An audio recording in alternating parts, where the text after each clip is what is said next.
வணக்கங்க. நான் உங்கள் தீபா மதனகுமார் பேசுகிறேன். இன்றைக்கி நம்ம வீட்டில் இருக்க முருங்கை மரத்தை தான் பார்க்க போகிறோம். நம்ம முருங்கை மரம் எவ்வளோ செழிப்பாக இருக்குதுன்னு பாருங்கள். பூ, காய், இலை 3மே இருக்கும். வெறும் இலை இல்லாமையும் இருக்காது, பூ இல்லாமையும் இருக்காது. எப்போவுமே பூ, இலை, காயோடையே ஃப்ரெஷ்ஷாகவே இருக்கும்.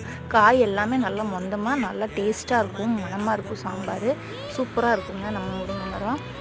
நாங்கள் எப்படி தெரியுதுன்னு தெரில உங்களுக்கு. எனக்கு எப்படி எடுக்கிறதுன்னு ஒரு ஐடியா கிடைக்கல. எல்லா பக்கமுமே காயாக தான் இருக்கும். காயோட வெயிட் தாங்காமல் கோலெல்லாம் உடஞ்சி கூட 2-3 தொங்குது. நாங்கள் மற்றவங்களுக்கு இடைஞ்சலாக இருக்குது அப்படிங்கிற பட்சத்தில் மட்டும்தான் வெட்டுவோமே தவிர மற்றபடிக்கு நாங்கள் வெட்டுறதில்ல.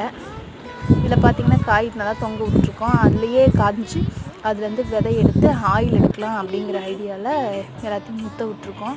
முத்தி இருக்குது. நான் எப்படி ஆயில் விதை எடுக்கிறோம் அப்படிங்கிற வீடியோவை நான் ஏற்கனவே போட்டிருக்கேன்.